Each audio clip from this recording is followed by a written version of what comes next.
Hello hello, bienvenue sur Et si on avançait, le podcast qui vous tire vers le haut.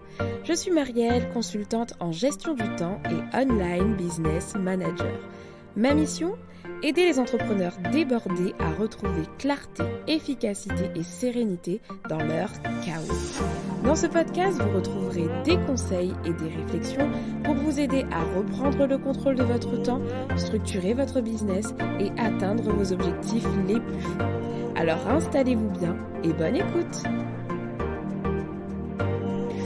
Hello hello, bienvenue dans ce nouvel épisode de podcast. Je suis comme d'habitude ravie de vous retrouver et j'espère que vous aussi. Aujourd'hui nous allons parler de perfectionnisme et ce n'est pas la première fois, si vous êtes des anciens, que chez Et si on avançait, donc le podcast, qu'on aborde en fait le sujet.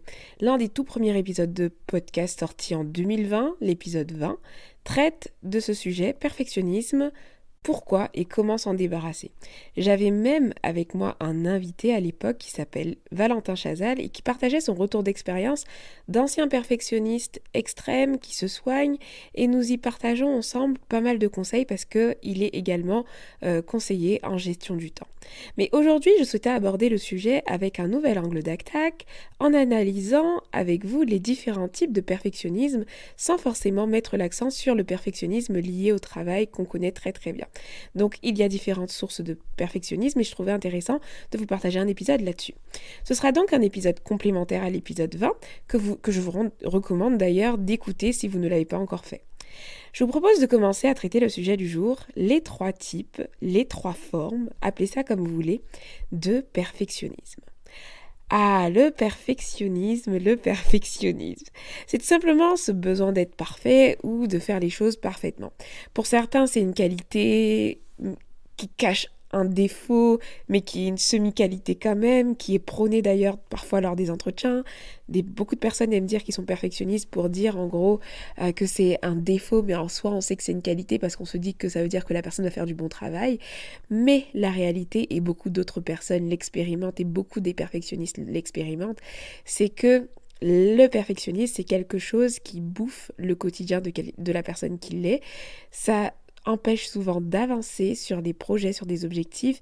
Ça génère chez eux énormément de stress et donc toutes ces conséquences négatives nous permettent de réaliser finalement en fait que ce n'est pas une qualité d'être perfectionniste. Et dans la vie d'un entrepreneur ou d'un porteur de projet comme la plupart des personnes qui écoutent cet épisode de podcast, comment vous dire qu'au final le perfectionnisme peut se transformer en plaie. Le perfectionnisme peut être une plaie pour un entrepreneur. Au vu de toutes ces conséquences, il est donc indispensable de chercher à comprendre ensemble ce mécanisme et chercher aussi à mieux le gérer, voire à la longue vous en débarrasser complètement. Oui, je dis bien s'en débarrasser car je peux en témoigner, il est tout à fait possible de s'en débarrasser puisque j'y suis moi-même parvenue après avoir longtemps travaillé sur mon état d'esprit, etc. parce que je suis une ex-perfectionniste qui s'est soignée vraiment et aujourd'hui je sais que mon rapport à la perfection s'est vraiment amélioré. Donc tout ça pour vous dire que si vous traversez une phase où votre perfectionnisme vous bouffe vraiment le quotidien, sachez qu'il est possible de manager tout ça et de vous en sortir. Alors dans cet épisode, je vous emmène à la source de votre perfectionnisme.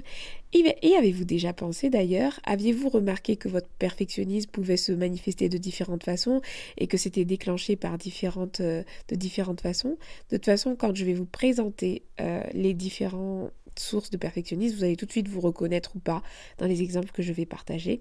Et c'est très très important en fait de connaître la source et le fonctionnement de son perfectionnisme, car notre façon de traiter le problème ne sera pas la même en fonction en fait du perfectionnisme qui est concerné. Et ce sera beaucoup plus efficace du coup si on sait de quoi il s'agit et qu'on apprend à comprendre et à mettre des mots en fait sur ce que l'on vit ou nos réactions ou ce que l'on pratique. Par exemple, je pense que cela ne vous viendrait pas à l'esprit de prendre un Doliprane si vous souffrez de vomissements et de nausées. Non, nous sommes d'accord. Vous allez plutôt opter pour des médicaments ou des solutions d'homéopathie qui vont être liées aux nausées et aux vomissements, parce que sinon l'action ciblée du Doliprane ne vous aidera en rien. Eh bien, en comprenant le fonctionnement et la source de nos problématiques, donc quelles que soient les problématiques, aujourd'hui je vous parle de perfectionnisme, mais ça marche pour tout, c'est très très important selon moi d'apprendre à analyser les choses pour pouvoir se donner un traitement beaucoup plus efficace et finir par guérir plus facilement. Alors sans plus attendre, partons à la découverte de nos 3 types de perfectionnisme. Le perfectionnisme autogéré, le perfectionnisme social et le perfectionnisme imposé. C'est parti, commençons par le perfectionnisme autogéré qui est le plus connu, celui qui est connu par la plupart des perfectionnismes. Ici, la source, c'est qui? C'est vous. La source du perfectionnisme, c'est vous, et la cible, c'est vous également. Donc, 2 exemples de perfectionnisme autogéré. Ça va être de travailler des heures et des heures sur un détail de votre site web pour qu'il soit absolument parfait, alors que en réalité, ce détail, il n'y a que vous qui le voyez et personne, tout le monde s'en contrefiche et ça ne change en rien l'efficacité de votre site web. Mais voilà, vous allez passer des heures et des heures à travailler là-dessus puisque pour vous, c'est un symbole de perfection. Égal, du coup, perfectionnisme autogéré. Un autre exemple, prendre du retard du coup sur un projet qui est un exemple d'ailleurs qui ressemble à celui que je viens de vous évoquer parce que du coup le site web peut tarder, mais prendre du retard sur un projet, voire ne jamais le sortir car selon vous, il n'est pas assez parfait. Et donc du coup, vous attendez, vous ne vous lancez jamais ou vous ne lancez jamais le projet. Parfois même, vous avez peut-être tout qui est là, les choses sont prêtes, etc. Mais vous ne vous lancez pas parce que selon vous, ce n'est pas parfait. Et donc ça, c'est du perfectionnisme autogéré. Les conséquences du perfectionnisme autogéré, qu'est-ce qu'elles sont en fait? Ce sont celles que vous connaissez en fait, celles que j'ai déjà évoquées en partageant les exemples. C'est clairement par exemple la perte de temps. Le fait de croire qu'on va atteindre un objectif parfait nous fait souvent perdre du temps parce que du coup on va concentrer notre énergie sur des petits détails futiles qui ne sont pas forcément des détails qui vont avoir un enjeu en fait sur le résultat que l'on souhaite atteindre. Et donc du coup, perdre du temps, ça nous éloigne également de l'efficacité, donc le manque d'efficacité. La dépendance au travail ou alors un rapport au travail malsain. Souvent, quand on s'inflige ce type de perfectionnisme, donc le perfectionnisme autogéré, on va avoir un rapport au travail assez malsain. C'est là où on va parler du cercle vicieux de la productivité toxique, la hustle culture, voilà, où on va peut-être travailler des heures, culpabiliser de ne pas travailler, avoir des standards trop élevés en fait, trop difficile à atteindre, avoir des plannings irréalistes, donc ça aussi c'est l'une des conséquences. Et puis au final, la conséquence qui est la plus récurrente, c'est l'insatisfaction qui est souvent pesante parce que vous avez l'impression de ne jamais atteindre vraiment la sensation que vous voulez, ou alors vous avez l'impression de ne pas être efficace, et c'est vrai parce que du coup vous lancez jamais vos projets, ou alors vous avez souvent du retard, ou alors lorsque vous n'avez pas de retard, parfois vous avez l'impression d'avoir produit un travail qui n'est pas bon et vous n'êtes pas très fier, et vous n'êtes pas très fier de vous du coup. Et donc tout ça a des conséquences négatives, comme la plupart des formes de perfectionnisme, vous allez voir, il y a des conséquences négatives pour tout, même si bien sûr ça part d'un bon sentiment, les conséquences ne sont pas bonnes. Du coup, si vous souffrez actuellement du perfectionnisme autogéré, voilà sur quoi vous pouvez travailler. Vous pouvez travailler sur vous déjà, sur votre état d'esprit, votre rapport en fait à la perfection. Quel est votre rapport à la perfection aujourd'hui? Faites un petit audit. Est-ce que selon vous la perfection existe vraiment? Déjà, spoiler alert, la perfection n'existe pas.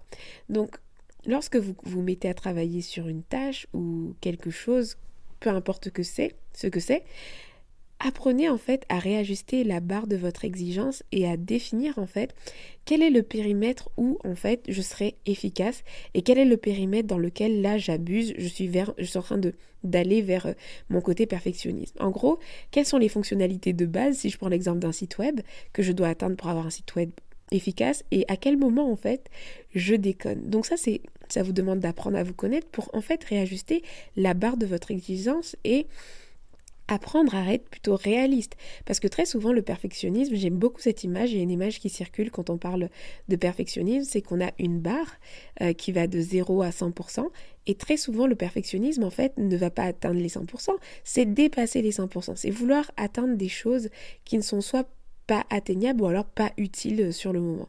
Donc, apprenez à connaître quels sont vos 5%, vos 80%, à les identifier pour déjà vous donner pour objectif d'atteindre les 80%, les 100%, et ensuite peut-être vous faire plaisir en allant vers les petits détails perfectionnistes comme vous aimez. Mais voilà, apprenez à réajuster votre barre, tendez aussi à être plutôt consciencieux au lieu de perfectionniste, parce que des fois, on croit que lorsqu'on abandonne le perfectionnisme, c'est qu'on va commencer à faire du travail bâclé ou très mal fait. Alors qu'en fait, pas du tout. Le perfectionnisme, c'est pas du tout négatif en soi, comme j'expliquais. C'est-à-dire qu'on pense que le but, c'est de faire un bon travail. Sauf que la réalité, on l'a vu, les conséquences, elles sont douloureuses.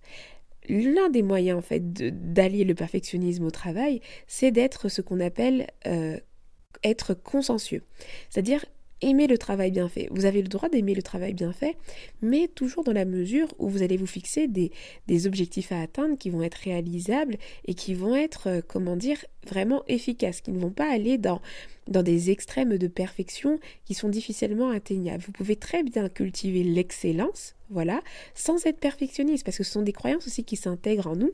On a l'impression que quand on abandonne le perfectionnisme, on n'est plus dans une dynamique d'excellence, alors qu'au contraire, c'est pas ça. Le but, c'est de se donner des objectifs qui vont être réalistes et nous permettre de perdre le moins de temps possible, parce que le temps perdu à travailler sur des détails, ou encore pire, à ne pas sortir les projets ou les produits, ou peu importe la situation, c'est du temps, c'est de l'argent perdu, c'est du temps perdu, c'est un impact sur votre estime de vous, et vous savez très bien que vous n'avancez pas comme ça. Alors que lorsque vous mettez des objectifs qui vont être réalistes, vous allez finir par passer à l'action parce que vos objectifs seront plus faciles à atteindre, et ensuite vous pourrez obtenir un feedback du terrain pour vous améliorer, et c'est comme ça qu'on crée une dynamique d'amélioration continue. Si le perfectionnisme autogéré est un perfectionnisme qui vous parle énormément, je vous invite à écouter l'épisode 20 justement, où on traite largement le sujet ensemble avec mon invité.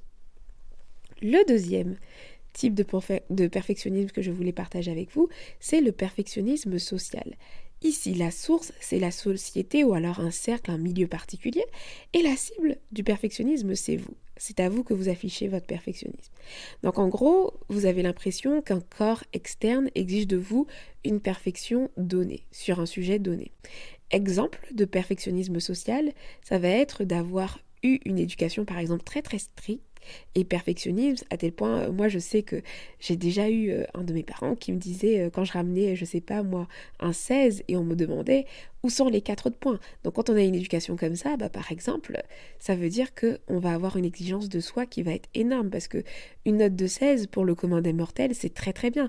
Mais dans ma tête, 16, c'était pas parfait, parce que du coup, ce n'était pas 20. Et donc du coup, on me demandait où étaient les 4 autres points. Donc forcément, ça a créé chez moi un rapport en fait à la compétition et à l'exigence qui était un peu malsain. Et donc voilà, un autre exemple, avoir l'impression que si on ne respecte pas les codes ou les règles d'un réseau social, par exemple, coucou Instagram, et du coup on est out, ou on ne peut pas faire de la même façon. Exemple, si Instagram, il faut montrer sa tête, ou alors vous avez l'impression qu'il faut publier tous les jours, que vous avez l'impression que pour être bien sur Instagram, il faut que les stories soient parfaites, etc.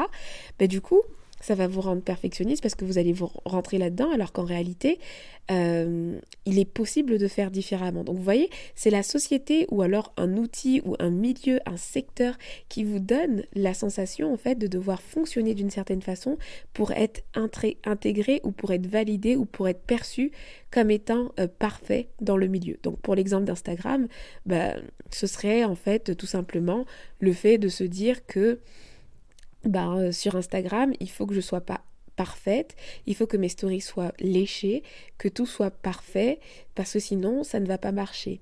Et puis du coup, si je suis trop moi-même, il faut que je montre que j'ai un business parfait. Par exemple, si je prends l'exemple d'un entrepreneur, tout doit être parfait en réalité, et c'est par rapport à des codes de milieu. Et quelles sont les conséquences finalement de ce perfectionnisme social ? Là, on va avoir des conséquences qui vont agir vraiment sur le mental. On va avoir beaucoup d'anxiété, de stress, vous allez peut-être avoir des comportementaux parce que du coup, vous allez vous oublier et vous allez vous mettre à jouer un rôle. Si avoir des petits déjeuners parfaits ou un quotidien parfait avec des décorations parfaites chez vous, ce n'est pas votre délire, vous allez commencer à vous faire des sueurs froides, à vouloir créer un univers super beau, super esthétique et tout, alors que c'est pas vous du tout. Et du coup, ça crée des troubles du comportement. Je ne vous ai pas parlé, donc là j'ai donné des exemples business, mais si la société, par exemple, c'est le fait d'être parfaite, c'est par exemple de faire 1m75 et 56 kilos, bah, par exemple, ça peut infliger chez vous un perfectionnisme toxique comme le perfectionnisme social, parce que du coup, vous allez chercher à vouloir perdre du poids, parce que pour vous, la perfection, c'est ça en fait, c'est ce qui est proposé par votre environnement ou la société dans laquelle vous vivez. Et résultat, ça peut créer des troubles du comportement, par exemple des troubles alimentaires, etc., de l'anxiété, du stress, de la dépression, un désalignement complet parce que vous ne vous retrouvez plus, ça ne vous ressemble pas et vous vous perdez en fait dans tout ça parce que l'exercice de ce perfectionnisme-là, il ne vient pas de vous, en fait, c'est pas vous qui vous l'imposez, mais vous avez encore c'est encore plus dur en fait que le perfectionnisme autogéré parce que du coup la source elle est externe et donc la pression peut être plus lourde et c'est pour ça que l'impact mental est plus fort en fait pour ce type de perfectionnisme. Donc celui-là on peut aussi travailler dessus, je vous rassure, et je trouvais que c'était important d'en parler parce que des fois, parmi mes clients, je vois beaucoup ou alors même mes amis entrepreneurs, j'ai souvent des échanges avec eux et je me rends compte que c'est un problème qui est très souvent vécu. On n'en parle pas forcément, mais des fois, on se crée des exigences qui ne sont pas on n'a pas l'impression que c'est du perfectionnisme, mais des exigences qui sont liées à des codes externes qu'on interprète parfois, qui sont même faux, donc ça commence à devenir des croyances limitantes, comme par exemple si vous vous levez un matin et que vous vous dites que de toute façon pour percer sur Instagram, il faut absolument que je fasse des stories léchées, etc. Alors qu'en réalité vous voyez bien qu'il y a plein de façons de réussir, mais comme vous vous êtes ancré que ce média social-là, il fonctionnait comme ça, bah du coup vous allez vous mettre la pression, vous n'allez pas avancer, vous n'allez pas être performant, et vous allez même vous créer en fait une source de stress complètement inutile et ça c'est du perfectionnisme social complètement, du perfectionnisme qui vient de l'extérieur et que vous affichez vous-même par rapport à votre interprétation des standards attendus et des règles attendues de votre secteur. Donc comment travailler sur cette partie-là? Bah déjà la première des étapes c'est de déconstruire les croyances limitantes que vous avez construites et que vous avez établies. Donc déjà ça demande d'être honnête avec soi et de revenir en fait, de venir creuser. Est-ce que c'est vraiment vrai? Est-ce que c'est un standard de mon milieu? C'est quelque chose d'avéré ou est-ce que c'est vous qui vous mentez à vous-même ou parce que vous êtes parti sur des exemples qui vous reflétaient ça et du coup vous l'imposez à vous? En fait, c'est essayer de déconstruire toutes les croyances qui sont limitantes par rapport au milieu. Et pour ça, il vous suffit aussi de commencer à chercher des contre-exemples qui vont venir invalider ce que vous pensez. Par exemple, si vous vous dites que sur Instagram, pour réussir, il faut, je sais pas, absolument publier des stories magnifiques et publier tous les jours, vous cherchez quelqu'un qui réussit pas mal dans son business, etc. et qui ne le fait pas. Et du coup, si c'est possible pour quelqu'un d'autre, ça veut dire que pour vous aussi, ça l'est. Et donc, du coup, ça va commencer à vous apaiser un peu comme ça. Donc voilà, travaillez sur vos croyances limitantes. Ensuite, apprenez à vous connaître pour apprendre finalement à vous reconnecter à vos envies, parce que quand on est dans un cercle de perfectionnisme social, donc qui est lié à une source externe, on s'oublie en fait, on oublie de se reconnecter avec ses envies, on oublie de se reconnecter à soi en fait, à ce que l'on veut, et du coup on se perd, et c'est ce qui crée le désalignement. Donc le deuxième conseil que je vous donne, si vous souffrez du perfectionnisme social, c'est de reconnecter avec qui vous êtes, avec vos envies, et vous demander est-ce que déjà cette croyance elle est vraie, donc si elle est fausse, la déconstruire, et ensuite qu'est-ce que vous souhaitez faire vous-même, du coup, par rapport à ça? Et du coup, vous serez dans une dynamique beaucoup plus saine parce que du coup, ce ne serait pas du perfectionnisme social, mais en fait, vous baserez vos actions sur des désirs et des envies, en fait, votre propre source de motivation et pas celle liée à la société. Et ensuite, vous pouvez aussi travailler sur la peur du regard des autres qui est très, très, très présente dans ce type de perfectionnisme. La peur du regard des autres, c'est quelque chose que l'on peut travailler aussi. Donc, bon, je vous invite à vous faire accompagner si c'est quelque chose de vraiment très très fort, mais c'est un travail à faire parce que du coup, c'est souvent ça le poids qui pèse le plus dans le perfectionnisme social, c'est que lorsqu'on a l'impression de sortir du cadre ou de ne pas faire quelque chose euh, comme, euh, comme ça pourrait sembler, parce que je dis sembler parce que des fois ce sont des règles qu'on s'impose à soi-même et que on a l'impression que c'est le code de la société alors que du coup c'est pas forcément implicite en fait, c'est pas quelque chose d'explicite pardon, où vous avez des règles qui disent ceci ou cela, c'est vous constatez que beaucoup de personnes fonctionnent comme ça et vous vous dites ouais je dois absolument fonctionner comme ça et du coup vous créez une sorte de perfectionnisme lié à ça et donc vraiment travailler sur la peur du regard des autres parce que peut-être que c'est ça aussi qui vous aidera à vous libérer de ce type de perfectionnisme et à apprendre à être vraiment vous, pleinement vous et à faire vos choix